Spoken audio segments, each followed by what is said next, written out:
216, a link to the Past Randomizer podcast. I am your host, Fear Agent. So first of all, I want to apologize for the lateness of this episode. I tried to get all of the shows up by midnight, the night they're supposed to come out. Unfortunately, this one's a bit late. I didn't record with Synack until this past weekend. And then Sunday, I was gone all day to the Seattle Mariners game with my family. Had a great time. Had a lot of fun with that. Just had no time to really edit this episode. So apologize for the lateness of the episode. But I think it's a good one, and I hope you enjoy it. So we're going to breeze through the opening here. Tournaments, of course, are going on, but the SGL 2022 online portion just wrapped up. That was the spoiler tournament. So you get 15 minutes to study the spoiler log, and then it's go. I qualified for this tournament just on happenstance. I don't know why, because I don't really enjoy spoilers. I think it's fun routing it. I don't really enjoy playing it. So I got knocked out relatively quick. But we did have the finals this last weekend, and Zelga took the whole thing over Gamachu. So GG's to both Zelga and Gamma and everyone that participated. It was a lot of fun to watch. I actually really enjoyed commentating those matches because it's a different perspective than regular rando when you know all the stuff, and it's all about execution and routing and performance. It's different. It's fun. I really enjoyed it. I don't think I made any predictions for this one, which is, of course, I predict Zelga to win everything, and I didn't predict anything I don't remember for this one. And of course, Zelga wins this one. So GG's to Zelga. Big fan of him. Going to try to get him on the show for season 3 for sure. The league is back today, Monday, October the 3rd. The league is in full effect. So we've had races going on all day in both the Invitational and the Open. It's a lot of fun. I'm very excited for the league this season. Excited to watch all that's going down. Co-op AD is the week 1 mode. My favorite mode. Let me correct that. Was my favorite mode until co-op retrons became a thing. Love co-op retrons even more. My team, the Divine Beastie Boys, will be playing this Wednesday and Saturday, late Eastern. I think it's like 10:30 p.m. Eastern on Wednesday and 9 p.m. Eastern on Saturday. And it's going to be myself and Gamachu racing both of those. Pretty sure they'll be restreamed somewhere, so check those out. ALTTPRleague.com has links to everything for that. So you can check out if they're going to be on Speed Gaming or League channels, or maybe not even restream. We'll see. All I know is I'm very excited to play some co-op. The 216 Weekly this past week was True Pot Hunt, which I did a couple of seeds before the weekly just to kind of get my mind around what was going on. It's a Triforce hunt. There are 420 Triforce pieces mixed in, and you need 213 pot sanity and shop sanity. So there's a lot more checks. The first one I did, I thought was pretty fun. You start with Boots in the Lamp and I think 420 rupees. The first one I did, I thought was a little fun. The second one became a little less fun. It's definitely a casual mode. I don't know if I enjoyed racing it. This kind of falls in the lines of like a multi-world. I just don't, it's not for me. I know people can have fun with it, and I know people are having fun with it over in the AVN Art tournament. I think it's like the most played mode there, but it's just not a real like competitive mode, which is fine. That's not what it's supposed to be. It's a meme mode. And so like we had it on the weekly. It'll probably be the last time though. I don't know. I'm not going to say that the 216 Weekly has to be like super competitive, but it's just hard to commentate because you're just doing everything. There's less thinking that goes along. You just kind of open what you can open. It is entrance shuffle, so you're trying to find all the entrances. It's key sanity as well, so you're trying to find the keys, and there's a lot more keys since the pots are shuffled. It's worth playing for sure, but I don't know. As far as racing goes, I'm not super crazy about it. So we featured Shinmaru and Plasma Kappa, with Plasma Kappa taking the win, and he has chosen Invrosia for this week's 216 Weekly, which corresponds with the league because on next Monday, it will be week 2, and that is Invrosia week. So you can get a little Invrosia practice for week 2 at the 216 Weekly this Saturday, noon Eastern, as always, restreamed on my channel, twitch.tv/freeagent_, and we'll be playing a little Invrosia. Today on the show, we have Synack. Great conversation with Synack. Synack and I go way back, and Synack is just such a huge part of the community. He's had such a huge impact on almost all aspects of the community, from Sahabot and what that does for generating seeds and making the game playable and accessible, to adminning tournaments and running the main Discord and being in charge of like the council, and it's just everywhere. So we have a conversation about all of that, and I think it's a really good one. Towards the end, Synack gets a little bit more candid and talks about, the burnout. I just think it's a really great conversation, and I'm excited for everyone to hear it. So enough of me. Let's get to that. All right, Synack, I'm super excited to have you on the show. I mean, you know this, but you are so instrumental in, for me, the league creation. Like, the league would never have become what it has because of you. And in turn, all of Rando was changed when you created Sahabot and everything. So you're such an important part of the community. I'm glad you agreed to come on here and talk. Oh, no problem. I'm glad I'm joining you. So there's a lot. We have a lot of history because, again, we'll talk about the league and stuff. But where did you first stumble across Link to the Past Randomizer? Oh, that's a really great question. So it started actually at a GDQ. Okay. I think it was a GDQ 2017. No, it was SGDQ 2017. It's been 5 years. Sure. But I remember like watching some people play Rando. It had just became like starting to become the thing, right? And then you had like the tournament coming up, right? Mm-hmm. And I was like, all right, you know what? Oh, there's this Key Sanity tournament. No, so actually the first tournament I played in was Key Sanity. Like I just went like, at the time at least, like head first in the whole thing. Sure. And then throughout, I started making kind of connections with people in the community. Going to in-person events can be pretty great at doing that. By the way, SGL sure. Right. coming to you this month. So yeah, totally. Yeah, I'll be there. But anyway, awesome. We'll go back on topic here. There's no topic. It's literally just us talking. So you were already familiar with GDQs and speedruns before you got into Link to the Past Randomizer then, right? Yeah, that's correct. So my first GDQ I went to was in 2016. It was SGDQ 2016. And it was because I found out it was up in Minneapolis, right? And I'm from Des Moines, Iowa. So that was like a 3.5 hour drive. 3 hours if you don't fear the Iowa State Police. But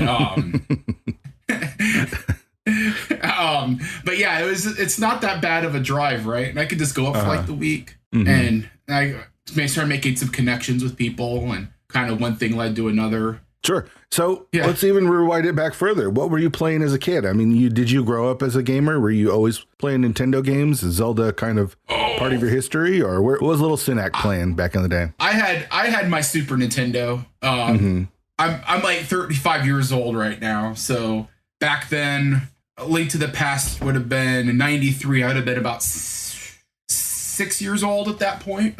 Okay. I got a copy of A Link to the Past as a birthday present from my parents. Okay.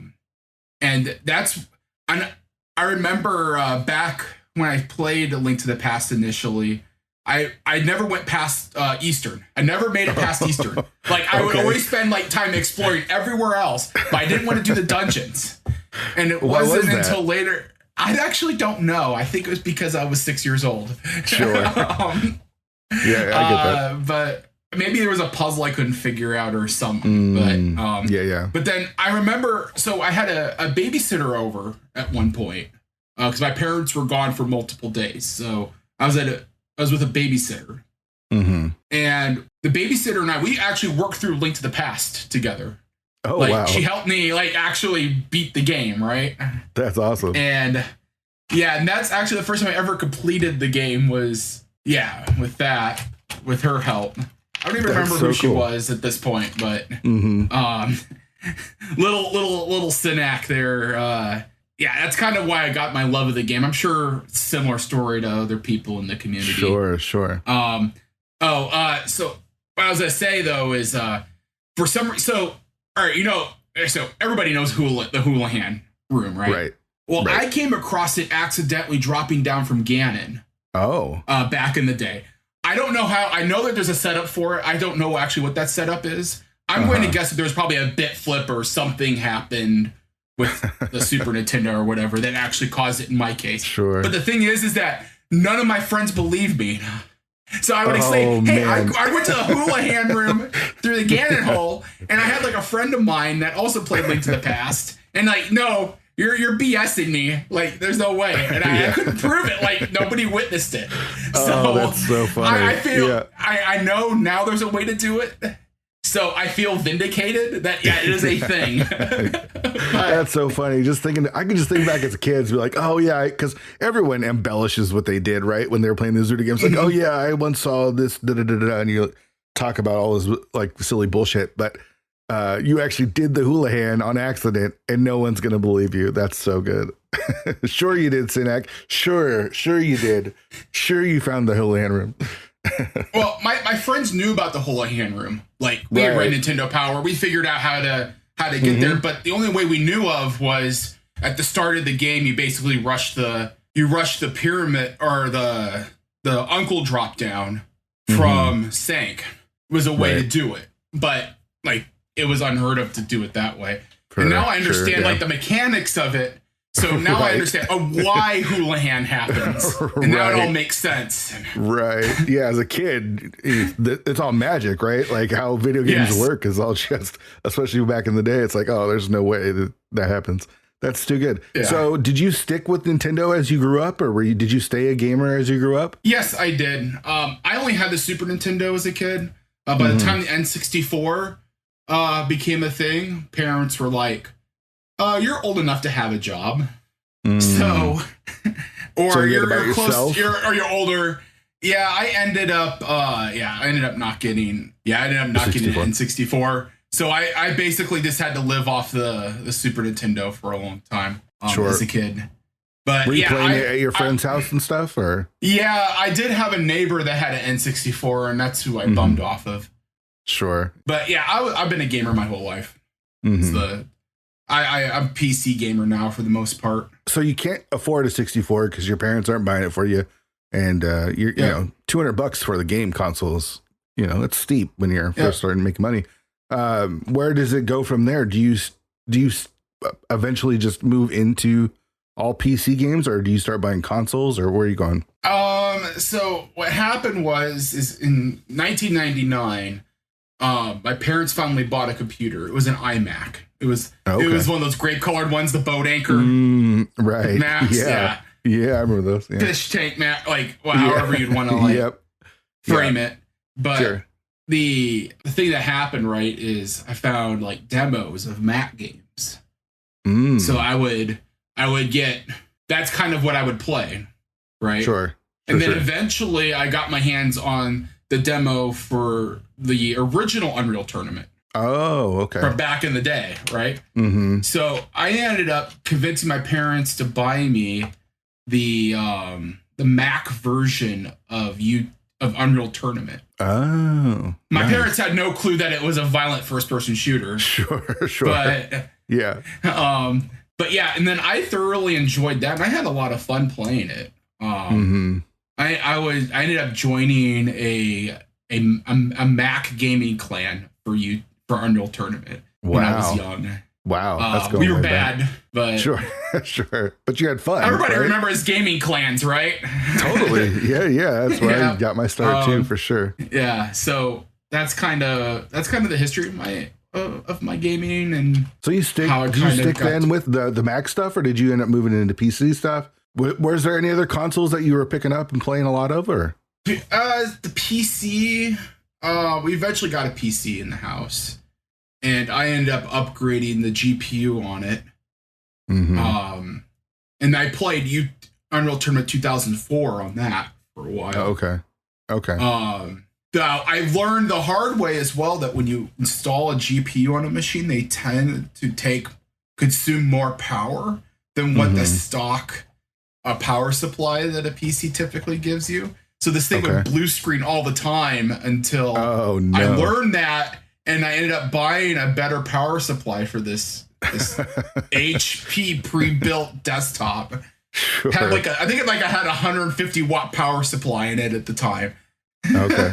So were you into like the hardware and software side of stuff, of like figuring out how things work and how to put PCs together and stuff? It's what I did for a living. Oh, okay. So all right. Yeah, I'm a systems administrator, so I work more on the server side of the house. Sure. And I'm a cloud. I specialize in Amazon Web Services. So like, if you have like an AWS problem, yeah, I can probably help you out with that. But, sure. that's kind of where it all went to. But yes, I that kind of then led into my IRL career, so to speak. Sure. Yeah. The love of software and hardware and stuff. So when did you get into speedrunning, and when did you find Twitch? It was because you don't just like you just don't go to a GDQ, right? You got to like there's something that like kind of informs you into that. Yeah. Well, I watched GDQ online first. Okay. I found out about it somehow. I don't remember. This was like over 10 years ago at this point. But were you watching like speed runs and like the YouTube algorithm sort of like directed you that? I think so. I don't remember exactly who I started watching at first, honestly. Again, so long ago. Sure. But I remember spending, I had a help desk job at one point that the Saturday, so I worked weekends. So it was like I think it was like Wednesday through Monday that I worked, or Thursday through Monday that I worked, and I had like Tuesdays and Wednesdays off midweek. But the weekends were very dead. So I would just pull up my phone and just start watching stuff on YouTube, and then I found out about Twitch. I think that's kind of where it came from. It's just like the weekend boredom. You have to be available to take a call, right? But I think that's kind of where it came from. Do you remember, and again, this is way back, but do you remember what games it was that you were interested in watching like speedruns for? Was it retro stuff or was it more modern stuff? I think it started off with Super Metroid. Oh, okay. Which is probably you'll find that a lot. So I know that's a very hot speed game. Sure. And I very much love playing Super Metroid as well on my Super Nintendo. Sure. So that's kind of a game that resonates with you. So then when you find out about GDQ and you said around 2016, it's bigger, but it's still not quite the beast that it is now. Do you know anyone that you're going to the convention for, or is it just there's a lot of people who are going to be there and I want to watch it? I just wanted to check it out. I found out it was in person. I had a buddy of mine that actually came up with me as well. So, I mean, I had somebody to go with, but otherwise I didn't know really anybody in the community at that point. Okay. Like the whole thing was, I hadn't made those connections yet, so to speak. Sure. So you find out about Link to the Past Randomizer, you know, the connection that you have from your childhood days with your babysitter completing the game. What was it about Link to the Past Randomizer that kind of hooked you? It was a game that I really liked playing. And then, and I'm sure this is a very stereotypical answer because it's true, is that you kind of get to play it repeatedly. Yeah, you get to enjoy the same game on repeat. That's kind of, I think, why a lot of people really appreciate randomizers. And that's why randomizers exist. Right. So because everyone thinks of you now as like one of the developers and of course the Hubot and all the stuff that you put on the back end, but that wasn't what you were doing first, right? You're just literally just playing the game, right? Yeah. So it started off with that, and then it was AGDQ 2019. For SGDQ 2018, we put together like a community dinner, so to speak. Okay. And I went and I organized all of that, and it allowed us to kind of, unfortunately, turn into a slight disaster because the caterer like dropped the ball hard on us. Completely forgot about our order. So like I'm sitting here like it's like 20 minutes after we're supposed to actually get it, and I had put this all together right. And they're so I call them up and I'm like, what order? And I'm like, seriously? Oh, jeez. So they go and they finally find it. It's like buried in their paperwork, and they go and they just basically rush out a meal for us, and they comped us like half of it. Wow. So I got a big discount on it, and I kind of then pumped that back in as a donation to the marathon. Sure. That kind of then led into doing the CKC3 and all. We did a lot of like events for AGDQ 2019. So like when you went there, we put up like a Discord. We put together like a big cooperative race. I I don't want to get too deep into exactly what it was because I'd be here for like 30 minutes explaining exactly what it was. But basically, it was like a co-op. Yeah. So when you say we, who's we at this point? Me, pretty much everybody that showed up. Like I went through I create all the cards and the rules for it.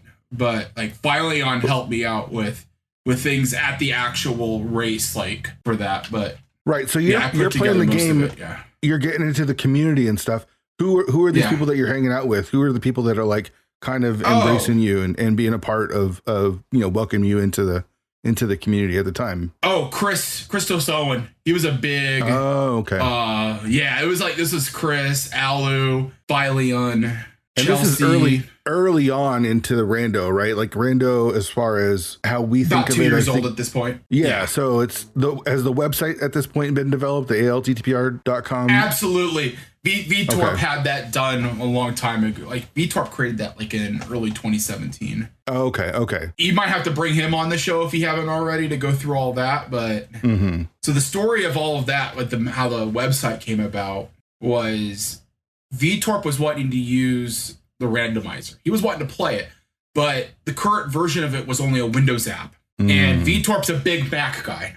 Okay. So he was like, well, I mean, this seems like a kind of a barrier to entry, right? That you have to go and you have to have a Windows PC. You're willing to run some untrusted software on your machine in order to play this randomizer. And he thought, oh, that's no bueno, right?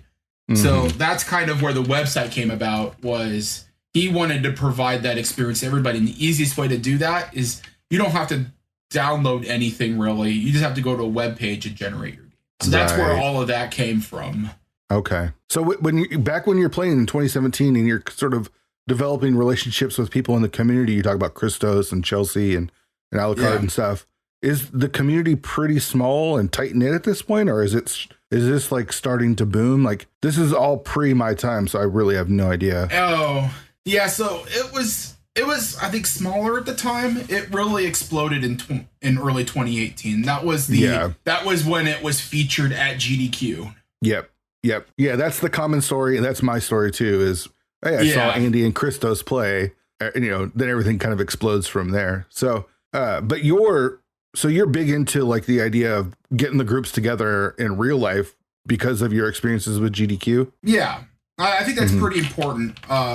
COVID kind of robbed us of a lot of that. And sure. And it's something that hopefully we can repair. Again, SGL, that'll be like the next big in-person event that'll have a lot of LTTP players together. Sure. So yeah, especially with AGDQ 2023 being online only now.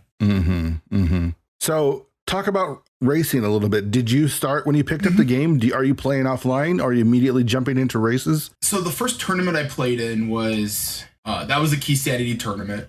I actually had a race against Andy that I may in my head canon probably could have won but not really. Right.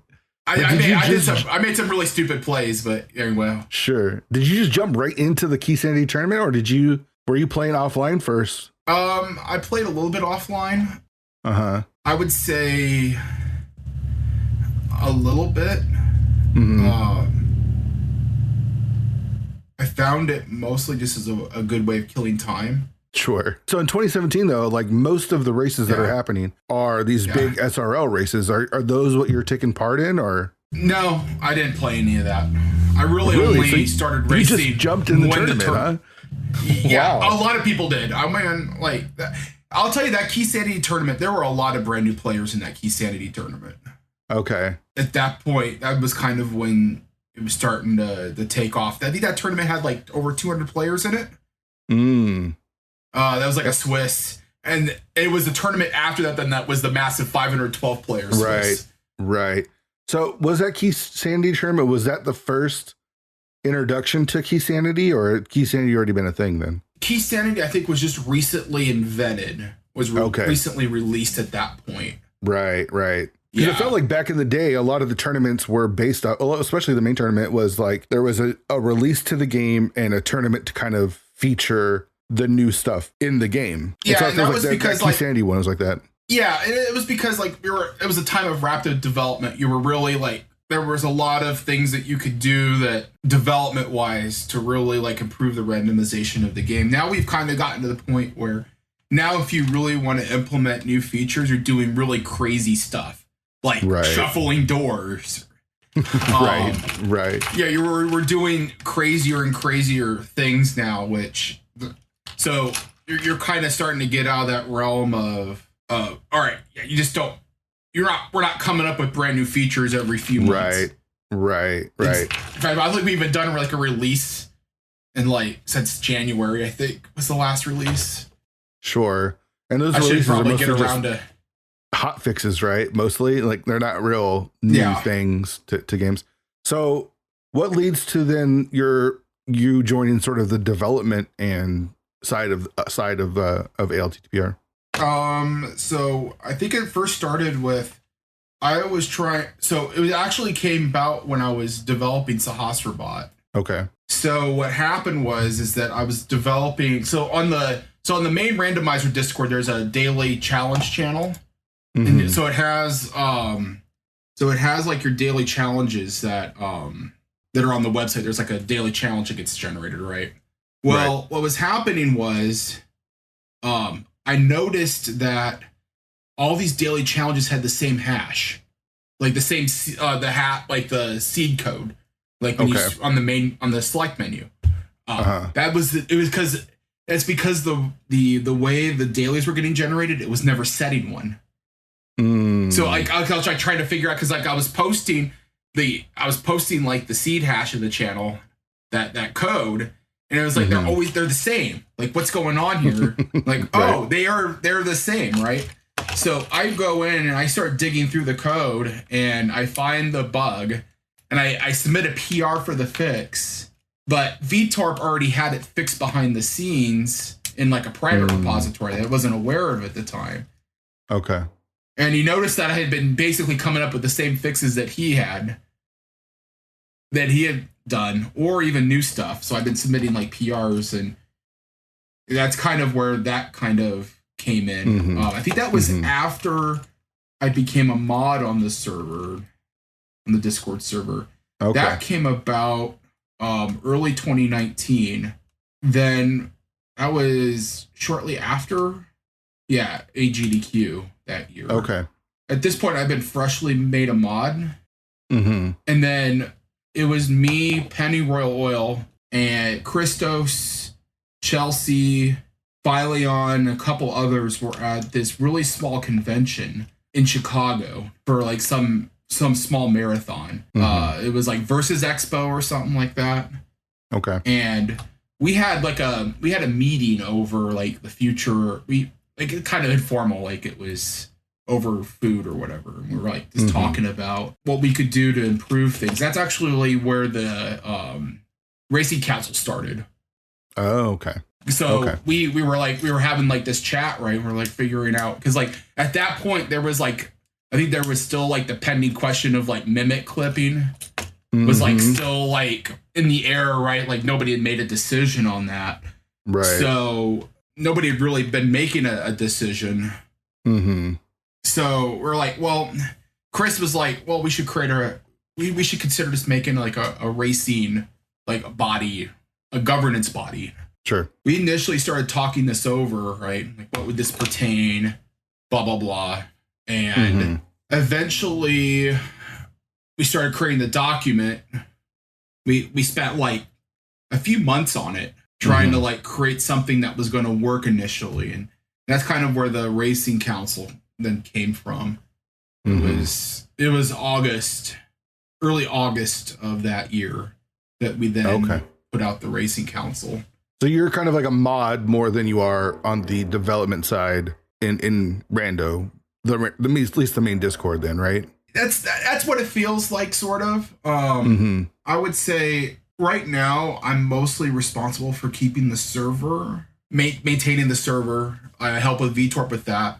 I know he doesn't really like doing that. It's fine. On top of that, I'll usually release like the hot fixes. I'll put them together. I know that there's another one that's being developed right now that I really haven't touched a whole lot on. Mm-hmm. Yeah, I would say that my role is kind of like a little bit of everything in that regard. Sure. I feel like we're missing some steps because it feels like, okay, so like VTorp. So when I think of Rando, and I don't even know if I have the full picture, right? Like, sure. When I think of Rando, I think of like 3 people as far as like who made Rando or what made Rando kind of what it is. And this might not be accurate, but this is more of the face. I think of you, I think of VTorp, and I think of Chris. So I haven't really dug into like the history of Rando, and I'm not even asking you to tell me the entire history of Rando, more about you. But when I think of Rando, and I'm sure I'm not alone in this, those are kind of the names that kind of pop up. You started playing the game in 2017. You just jump right into the tournament, and then you're a mod, right? So is it just because you're so entrenched in the game? Are you just part of the community, like hardcore, like playing the game and just helping it? I think so. Like, I don't think there was like one specific thing that led to it. I think, like I was doing restreaming for a while. That got my foot door on that part of it on the tournament side as well. Right. The development of a Sahasrabot also, I think, kind of maybe cemented a lot of that because, like, you gotta keep in mind is that. So here's the thing, right? Is that actually a vast majority of ALTTPR.com's code is not mine. It is it is VTorp wrote it. Sure. With community contributions, and the ROM is at least early in on the game was all Cat Devs games. Okay. Known as CarCat at the time. So she created a lot of the code for the base ROM that gets used. So and then was Christos was doing more like the logical stuff? Yeah, so Chris was dealing with the logic, the design, deciding, okay, what should become a thing and what shouldn't, and how the randomizer should be designed. Right. Along with VTorp. VTorp also had a lot to do with that as well. Right. And then Kat was doing a lot of the coding to make it actually work. Yeah, she was doing almost all of the ASM at the time. Okay. Now we get a lot of community contributions. Khan has been pretty instrumental in developing a lot of it. Querity did all the MSU1. Right. Pretty much everything MSU1 is from Querity. Plus just a lot of contributors just on the GitHub. From the base ROM. Sure. But when people gen ROMs, they usually don't. Yeah. Most for races don't go to ALTTPR.com and gen the seed. They use Sahabot commands, and they're all built into Racetime, which you created. So before we get to Sahabot, though, the league. I started the league in 2019. I went to I believe it was JC at the time who had like a speed gaming bot or used some sort of bot for the main tournament, and I needed a bot, and I asked him if he could help me, and he's like, I'm too busy. Maybe you should talk to Synack. And I'm like, who's Synack? This is early 2019, back when, like when I first started playing the game. I had been playing about a year, but wasn't really familiar with you. And he sort of recommended to me. So I remember DMing you, like basically cold calling you through DMs, like, hey, I talked to JC. He said I should talk to you about a bot for the league. Do you remember all this? Yeah, vaguely. Okay. Yes, I remember that. So I know that they had League Bot, right? Which was a separate bot that I developed. Yeah. So no, that was like the first time I remember. Like, we need something for the league. I don't even remember exactly what. We just needed a way to like gen seeds and do all the stuff that I wanted to mimic what the main tournament was kind of doing, because it felt like they were a well-oiled machine by the time 2019 kind of rolled around. So I kind of wanted to steal a lot of their ideas, but I didn't just want to take their bot. So you came and you developed a league bot, which was my first interaction with you, and also was a way to like start genning seeds and doing things like that. That predated Sahabot. Like, Sahabot is now part of the league and everything, but the league bot was the first part of that. Yeah, Sahabot. So there were a couple of bots that was league bot, and then there was also spoiler tourney bot as well. Right. That was used for the spoiler tournament. Yeah. It was those two bots that ended up becoming Sahasrabot. Right. But yeah, so what you had a particular use case where, because you had like the weekly schedule, right? So like, you didn't really want to like run into a situation where people are being confused about exactly what should be generated. You just wanted to make that relatively simple for the players to prevent mistakes. So that's kind of then where we went in and we created basically a fairly simple bot at the time to basically, you said, okay, these are the settings for the week. All right, everything that uses the whatever command I used at the time for that would generate this particular seed. A lot of the learning that I had to do on that came from, so the ALTTPR.com's API doesn't really have any type of formal documentation. So you pretty much have to read the website's code in order to figure out anything.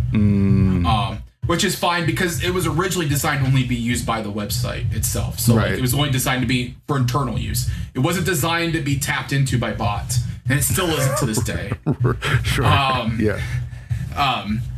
Which I think I'm fine with because like then we can make changes and it's kind of like, well, adapt. You have to fix your stuff now. Like, because if you, small tangent, because if you make like an API public and you create documentation for it, now you've created like an unwritten covenant that you're not going to change it or you're going to be willing to version it. So that like if you need to make massive changes that like you create a new version of that endpoint for those massive changes, they don't break backwards compatibility. And honestly, that's kind of so if you never document it, it's kind of like, well, like we'll give you some informal it's like you just need to fix your stuff, right? Like we don't officially endorse using the API endpoints, but they're there if you want to use them. We won't stop you because it creates cool stuff. So you're the first one to be doing this, right? Like at this point, you weren't. No, so Fred Coughlin, Fred, he had a bot for so he had a bot for SRL. SRL, yes, that did all of that. But I forgot about that. Fred's a busy guy, right? So what happened was when V31 came out, and I was talking about the API and completely changing everything. Yeah, the endpoints completely changed. What you had to send to them completely changed. Which would have required significant updates on FCbot, on FC. So instead, I took what I had developed so far for Sahasrabot and then tapped that into SRL. Originally, the bot was designed for generating. The first time it generated seeds was actually for practice for Speed Gaming Live. It was the first time it actually started generating seeds. And we set it up that way because we wanted people to be able to generate hintless games. Because that's what SGL 2019 was going to do.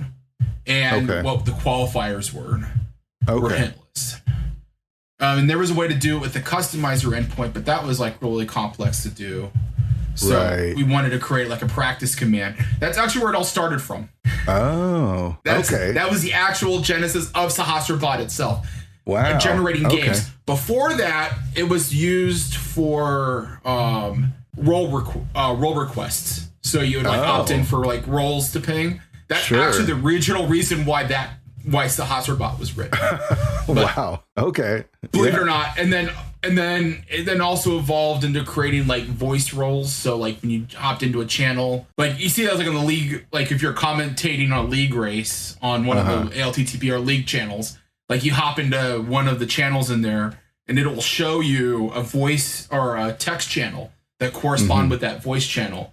That was Sahasrabot was also written for that. Oh man. As well. Man, that bot does everything, man. It does it all. It does. Yeah.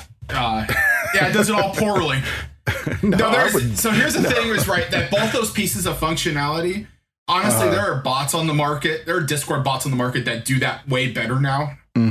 And I've had people like approach me like, hey, can I use the Sahasrabot for this? Like, just use like a proper moderation bot that's designed for it, right? And honestly, like the only reason why I haven't removed the functionality is because that some people still rely on it. Like some private I think like Saku still uses that functionality. So I just can't remove it. Like I got to continue to support it, but I really don't want people using it. So Christos isn't around much anymore, and Vitor, we see him on Saturdays doing coding and stuff, but has never really been like publicly the face of the game that much as far as like presenting stuff or displaying information. And it kind of felt like it got passed on to you. How did that kind of happen, and how do you feel about that kind of being like the PR firm for ALTTPR? Yeah, it happened on accident, but I'm fine with it. Yeah. Fortunately, I recruited some pretty good mods the last few months. Like I think earlier this year that have kind of been able to take a lot of that off. Sure. So like, I don't think when was the last time I posted? All right, now I'm curious. When was the last time I actually posted in the announcements channel? I think it's been a while. It's been a while, yeah. Let's see here. Dante posted a couple. Crow. All right. Mostly council, mostly mod, right? Like that's kind of the way things are running. Let's talk a little bit about you developing the council, because you said you had that meeting with like some of the people, but you have always been right in the thick of it. Tell me about the process of it, how it went, that first term. I was on that first term. It was a messy term. It was brand new, right? Like we didn't know what it was. Yep. Did you know what it was going to be? No, I don't. How it kind of turned out now is roughly what I expected. Not exactly. I don't want to go too deep into it, but I'm glad that it got embraced. I know, like when you ask, like, so here's the thing is that if you ask 100 people what their opinion is, you're going to get 150 responses. So and that's kind of how the council kind of felt like when we officially like announced, hey, we're doing this thing. And you had like the giant thread and you had like everybody contributing their opinions, which by the way, like I'm not like disparaging anybody or anything, but it got a bit overwhelming. Yeah. But I think ultimately the one thing I was really afraid of, and I'm glad I don't think this happened, and if it did, it was invisible to me, is I was afraid it was going to get very cliquied and very like it was basically going to become like a single party state, right? Which I really wanted to not happen, and I think I'm fine with saying this, is that I think I had some contingencies in my back of my head in case that ever happened, which fortunately I've never had to activate on. Sure. I feel like right now, even with the current self-selection process that occurs, that I think the council has fairly diverse, or at least as diverse as it's probably going to get. Yeah, I would say so. Yeah, that was like one thing that I was really afraid about was really about things that's getting very monolithic. Sure. And I'm glad that hasn't happened. Yeah, I think you have a tough job in that, one, it's not a job that you get paid for. And two, you can remind me on that again. Yeah. And two, you have to appease everyone, because as small as this game is comparatively to a lot of other games that are out there or being played, it's relatively small, but it's very fractured. There's groups and cliques and languages. It's all over the place. There are people that want to race. There's people that want to do glitches. There's people that want to do multi. There's people that want to do doors. There's people that just want the bait. I mean, it's all over the place. And you kind of have the duty, I guess, of having to try to like appease them all. I don't envy that. And I'm wondering if I'm right in that assessment or if you see it differently. Yes, but at the same time, you have to draw a line somewhere.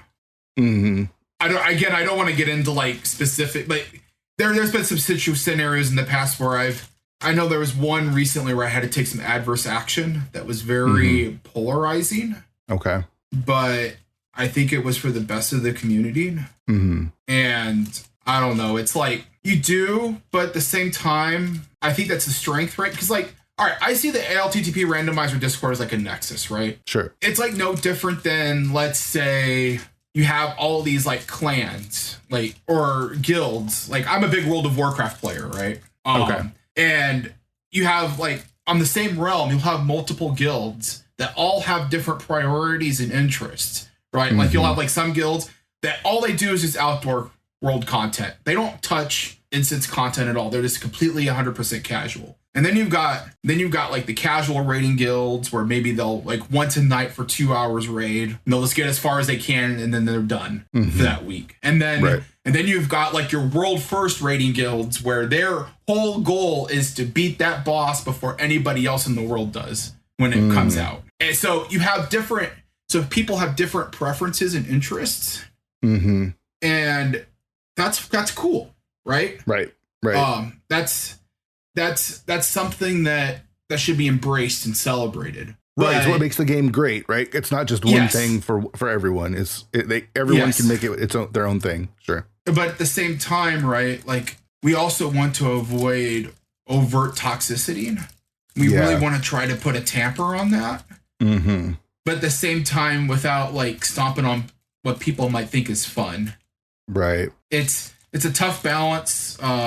Fortunately, I got a pretty good mod team that I think has some good opinions on things, and so like I try not to make decisions like that in a vacuum. Sure. I would say between like 2017 before my time and say around mid 2020 or maybe mid 2021, it felt like you were everywhere. You're playing the game, you're developing the game, you're doing Saha bot, you're part of the league, you're part of the main tournament, you know, you're overseeing the council. You're just everywhere. Synack is everywhere. It feels like you've kind of drifted a little bit. Probably, and I'm guessing for reasons maybe burnout. Has Rando kind of burnt you out a little bit? Yes. Yeah, it's understandable. I mean, you more so than anyone else I've seen in the last 4 years in the community have given so much of yourself and your time and your effort and your energy and your free time. Again, all without getting paid for it. Yeah, I can't imagine. It's so tough. Like I think back. Even in my part of it, like how much I used you to help create the league. And part of me feels bad, like trying to take advantage. I felt like maybe I was taking advantage of your time or not, but I don't know. Can you speak on that a little bit? Oh, it was worth it. Yeah. I think right now I'm like in a spot where like I feel like I've done what I've needed to do. So I think that's probably the best way to put it. Sure. Cause like at some point you're kind of like, all right, what else can be done? Right. That I feel comfortable doing. And I felt like I've contributed what I'm capable of contributing. And I would love to see, and there's been several people that I've seen, don't have time to shout out everybody, but hey, we have all the time in the world, man. You shout out whoever you want. You take as much time as you want, Synack. Okay. The floor is yours. Like there's like people like Dante, right? Sigma, Lamaga, Amaranth, all these people that have been willing to step up and kind of do the thing that they like to do, or at least I think they like to do. Like I can't read minds, of course, but but kind of do their thing, and it's been really awesome to see. And I'm not announcing that I'm going away anytime soon. Sure. I hope you don't. So this last main tournament was the last main tournament that I'm gonna have a gold name. Okay.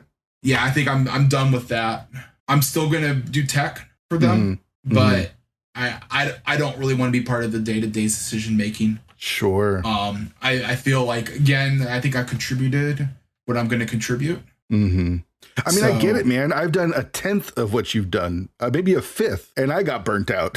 You know what I mean? Like I did the league and I did, I was on the council and did some other things. I did 1/10 of what you did and it burnt me out. So with as much as you do, I completely understand. And it's a thankless job, man. You put your job, your work into trying to make, like the main tournament. I know you cared hard about like making the main tournament good and making Rando good. And then a lot of times people just shit all over it. And it's so demoralizing. I know how hard it is. And I don't want to get negative, right? Like I don't want to get negative, but there's a realism to it, right? Yes. Like I think understanding the realism and and, you know, embracing it and then not letting it like destroy you, right? Like, I think that's the big thing is you can turn that stuff. There can be negativity. To deny the negativity is false. There's just, it happens. And it's hard. It's hard to do. It's hard to take that stuff in. Like, for example, you guys come up with main tournament modes for the last few seasons, right? Like at first it was linked to what was being developed in the game as far as we mentioned earlier. And then it's just like trying to come up with new ideas. And I remember you guys kind of like one of the biggest backlashes was like the 4-6 thing. 4-7. 4-7 fast cannon. 4-7 fast cannon. So that was like a really weird situation.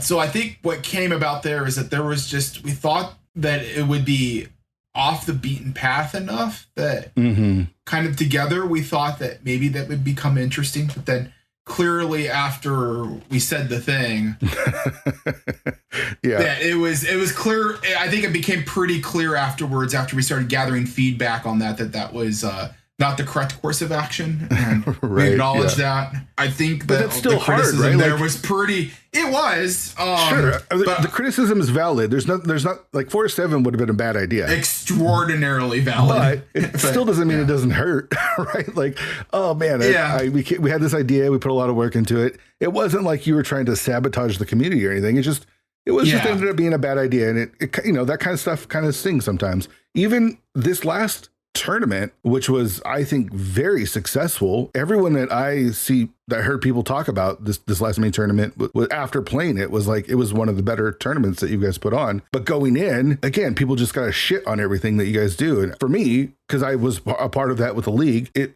gets tiring. It just gets tiring. So I think ultimately, especially because I think you're referring to like the inverted situation, and sure, I think it would have been equally successful even if we didn't touch inverted.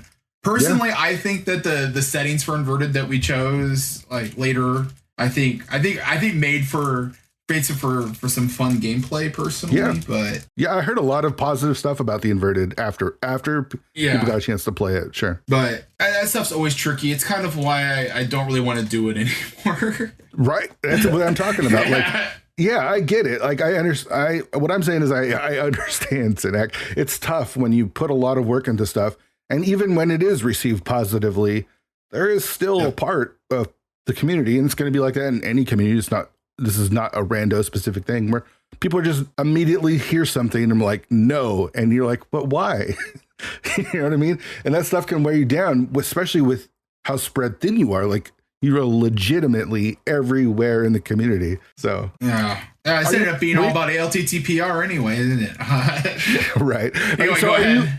So you started with playing the game, right? And then you got more into like the behind the scenes stuff. Where have you been the last few years with playing it? And when was the last time you actually played it? And have you enjoyed playing it? I'll be honest, like I haven't really raced in a very long time. I think it was the last league. I think was the last time I ever played a race on race time. Mm-hmm. I do play it a little bit occasionally every once in a while, but I think I've kind of moved on, so to speak, when it comes to like regularly playing LTTPR. Now I'm a big World of Warcraft player.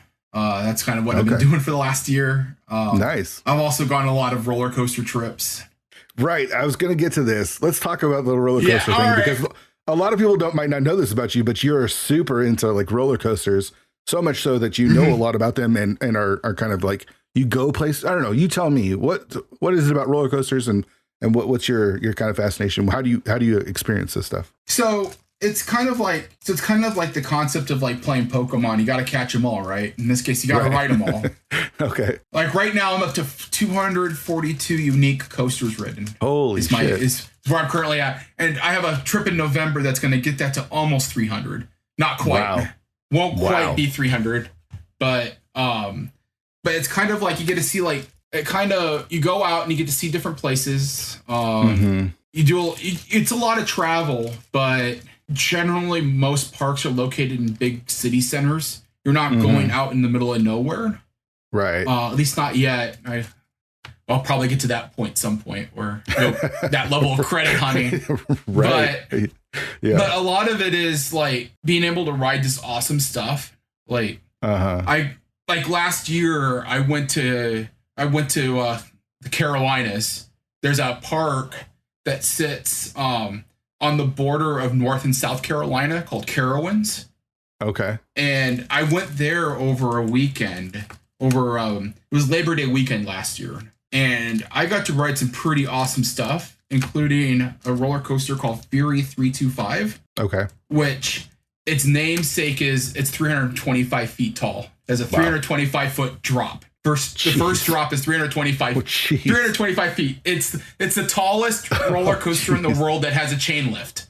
That has like a lift hill. Yeah. And that thing is just absolutely nuts. And it's not something that you get to experience locally, right? I have season pass for my home park as well. Mm-hmm. Shout out to Adventureland, Iowa. Oh, nice. So are you traveling to do roller coasters, or do you just find roller coasters as you travel? No, you're traveling to the roller coasters. A lot of my travel has been explicitly to go to ride roller coasters. Wow. There's been some situations where I've ridden coaster, like it's been incidental. Like last year, my employer sent me to Las Vegas for a tech conference, and I picked up a few credits there, so to speak. Incidentally, just because I was in the area. But generally, yeah, it's explicit travel. I'm a member of an organization called ACE, or American Coaster Enthusiasts. So there's a whole club for this.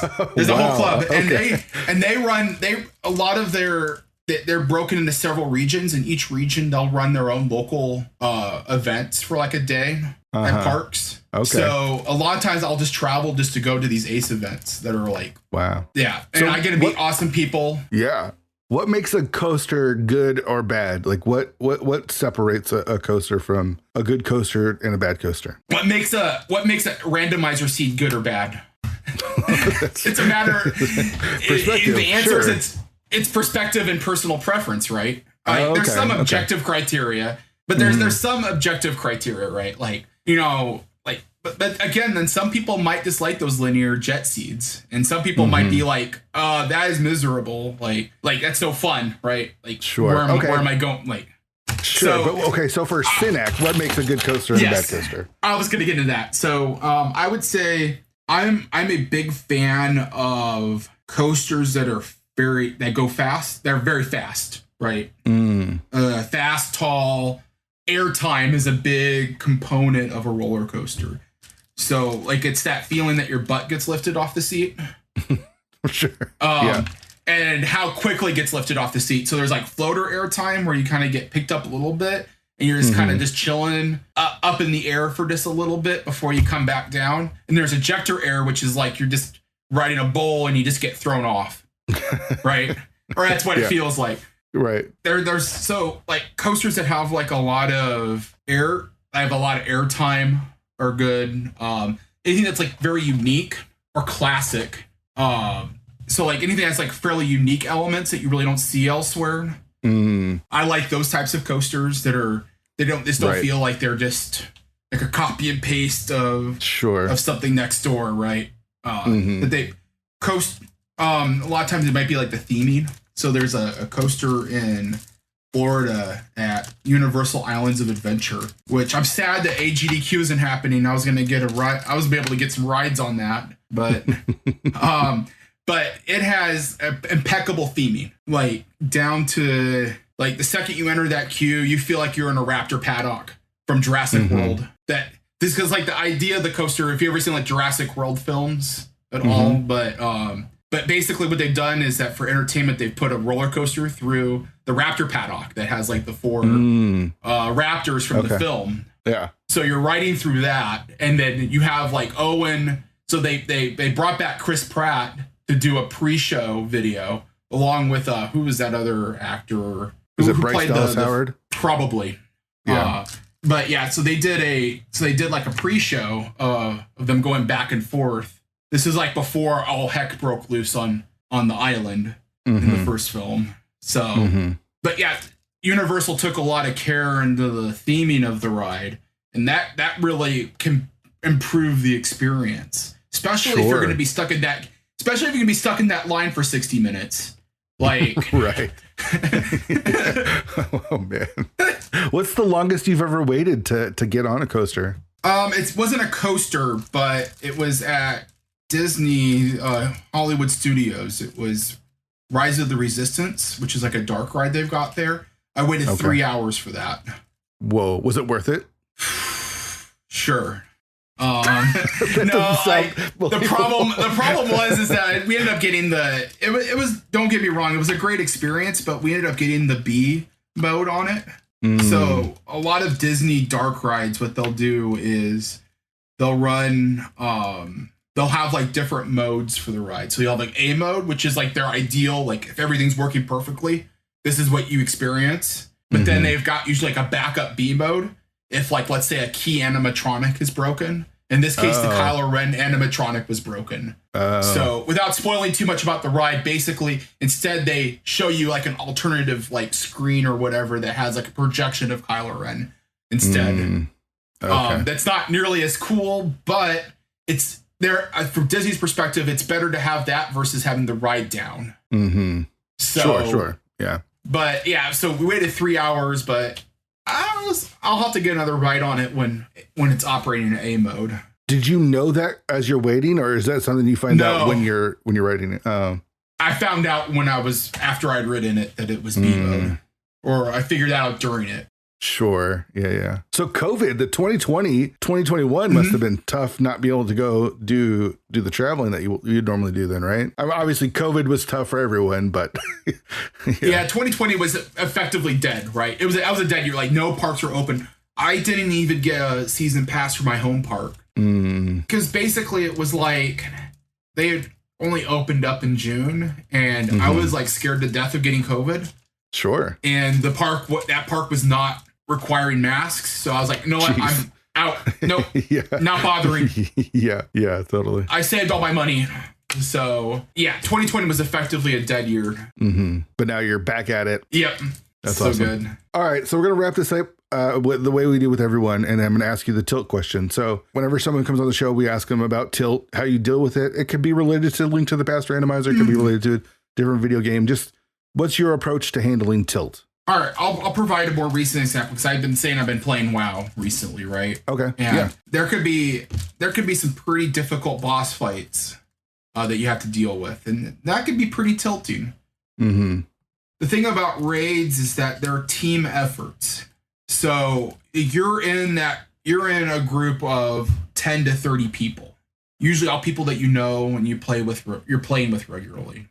So part of it is you have to realize, I think, especially when you're playing like a team game, that yes, your personal enjoyment's important, but at the same time, you've kind of made a commitment to the other people that you're with.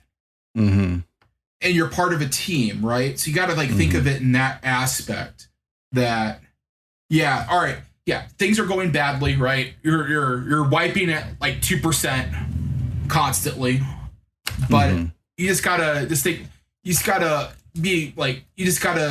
dust yourself off and try again. I think there was like a song I think that used those lyrics. Right.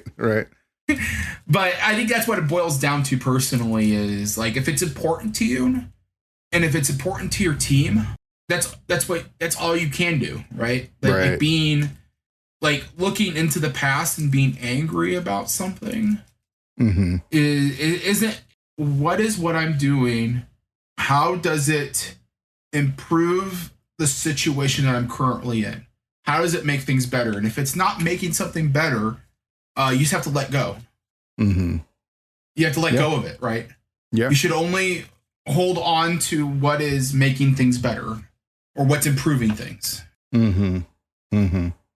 Maybe I'm not sure. Like I've never seen another episode of your podcast. Sorry, but I'm not sure that's how other people. I know, but I'm not sure that's how other people. I'm not sure that's how other people have answered, but that's kind of my take on tilt. Well, here's the great thing, and this is why I love having everyone on, is everyone has a different answer to this question. Everyone has a different approach to handling tilt. And I like that. I like the idea of just trying to hold on to the stuff that will help you get better and letting the other stuff go. Yep.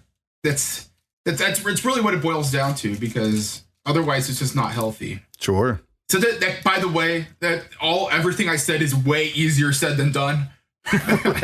Yep. It's very easy for me to sit behind a microphone and give that advice, and it's a lot more difficult to actually do it in practice. Totally. Especially if you've been sitting there for 3 hours, just like this thing is just not dying, right? And it's like, at what point do you give up? Etc. Yeah, I totally get it, man.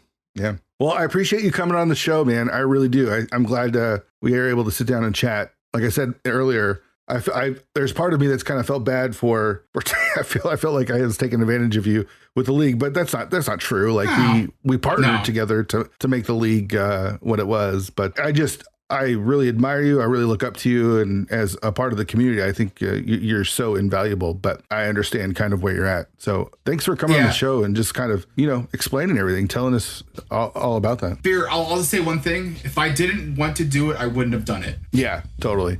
I get it. Just always keep that in mind. Yep. Yeah, I get it. I only do stuff that I want to do. So. Yeah. All right, man. Thanks again. All right. Take care. Have a good day. I just want to thank Synack for coming on the show again. I want to wish him well. This isn't a goodbye, but he has definitely stepped back in the community a bit, and for understandable reasons. Like he feels burnt out, gave a lot, and as he mentioned, he did it because he wanted to. No one made him do any of it, and so yeah, I'm happy for Synack to find some things that he can enjoy, like World of Warcraft and the roller coaster stuff, and maybe be a little less stressed out about the rando stuff, because when it becomes a job, when it becomes work, then it's no longer that fun. So he's such a good dude, and I'm really glad to call him my friend, and I'm glad he came on the show. So love to hear what you think. Make sure you show Synack some love as well. The dude has just contributed so much, and just really glad to hear his story. We got 4 episodes left in the season. This Thursday, we'll be back with Trinex. Great conversation with Trinex. Super fun. Love his takes. Love his perspective on racing and the community. Just a helpful dude, and I'm very excited for y'all to listen to this one. It's a really great conversation, and I had a lot of fun talking with Trinex. So check that out on Thursday. So again, the 216 Weekly is this Saturday, noon Eastern, as always. Open to everyone. We'll be playing in Vroja. I'll be restreaming it on twitch.tv/fearagent_. I'm trying to restream as many different people as I can. So if you want to be restreamed, just volunteer. I'm really trying to get everyone on. 216pod.com has the links to everything that you need. It has a link to my Twitch. Has a link to the Discord. You can join the Discord. We're having lots of fun conversations over there, especially if you're into sports, especially if you're into football.